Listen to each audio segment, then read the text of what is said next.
Pak Hendra, tadi kita udah menyinggung PP 75, PP 85. Kalau kita komparasi nih Pak, 75, 85. Apa nih Pak? Ya, tadi sebetulnya perbedaannya hanya dari komponen produktivitas, komposisi, dan harga patokan ikan. Jadi PP-nya sendiri sebetulnya tarifnya sama, ya, cuman range GT-nya berbeda. Sebetulnya produktivitas dan komposisi ini satu ini ya. Kemudian harga patokan ikan. Ini yang membedakan di Keputusan Menteri 86 dan 87 2001. 2001. Oke. Tadi juga kalau alat tangkapnya Pak kayaknya perbedaan ya Pak ya. Yang ketika saya lihat di 75 85, di 75 ada 12 atau 15 tadi kalau saya tidak salah ya. Ya, 15 ada 15 alat tangkap di PP 75. Sedangkan di PP 85 itu ada 22 alat tangkap. Wow, ini jadi 15 kita bisa perbandingkan kenaikannya. Tapi yang sisanya itu ada yang pendatang baru. Pendatang baru itu 7 alat tangkap tidak ada sebelumnya. Jadi kita tidak bisa bandingkan. Hanya kita bisa hitung sebetulnya. Tarif per GT-nya berapa? Berapa yang paling rendah tarif PHP-nya? Alat tangkap apa yang paling rendah? Dan tarif PHP rata-rata semua jenis alat tangkap berapa? Nah, ini saya sudah bikin datanya, bisa dilihat di layar. Tarif PHP terendah itu Pukat Labu. Okay. Ya, itu Rp764.400 per gross tonnage. Sedangkan tarif PHP rata-rata semua jenis alat tangkap di PP 85 ini itu rata-rata 3 juta. 3.016.145 per GT. Jadi kita harus melihat sebetulnya detail per alat tangkap ini dihitung secara terperinci. Seperti ini. Misalnya contoh misalnya 3 juta tadi itu rata-rata semua jenis alat tangkap. Nah, yang tertinggi alat tangkap dengan PHP tertinggi itu justru jaring hela udang berkantong yang di PP 75 belum ada. Belum muncul ya?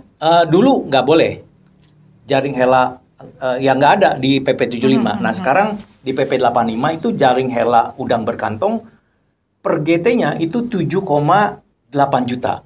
Nah, dengan ini kita bisa menghitung misalnya 100 GT berarti harus bayar 780 juta. Ya, kalau 200 GT berarti 2 kali lipatnya. Kira-kira ya 1,5 miliar.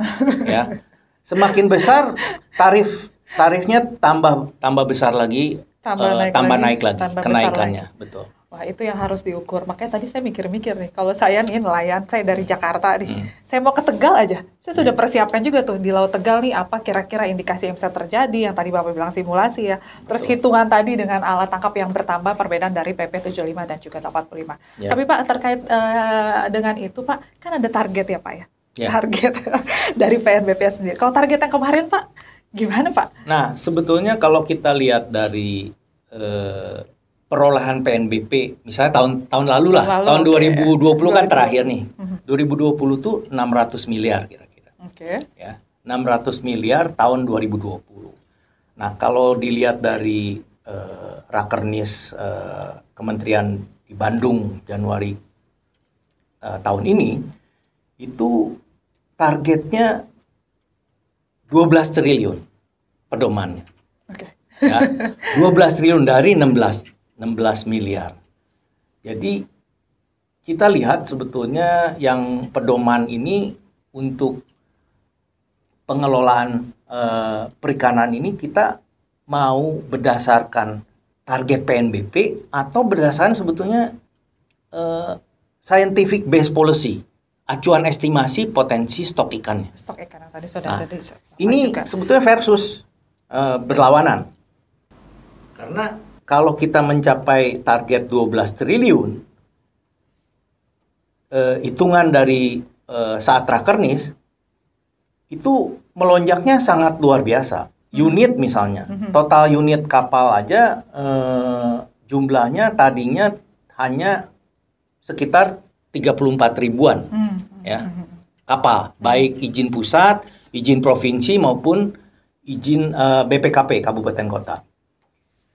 target di target yang 12 triliun itu melonjak dari 34 ribuan menjadi 569 ribu ya unit kapal. Oke. Dan ini akan kalau kita lihat dari zona maritimnya yang tadi saya bilang teritorial, Indonesia. ZEE dan laut lepas, ini ada sekitar gross tonnage-nya juga naik dari 900, sekarang mungkin sekitar 800-an ya, 800 ribuan. Itu akan ditargetkan naik menjadi 5,8 juta GT.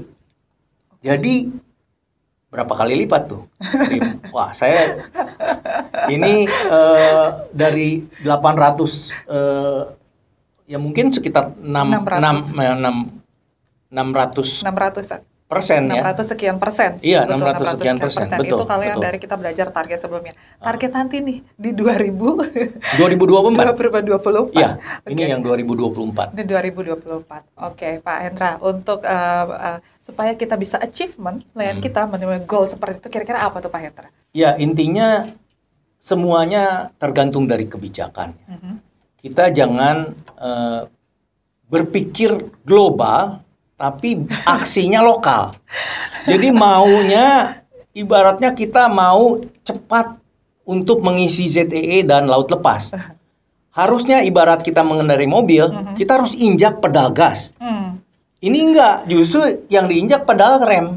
Ya gimana mau maju? Jadi kalau saya mau makan di hotel bintang 5, ya saya jangan pakai sendal jepit ya Pak ya? Betul, itu pas sekali analoginya. Oke, jadi solusinya sudah kita berikan kepada Anda di Cut Off Channel. Nanti kan episode selanjutnya di Cut Off Channel. Terima kasih.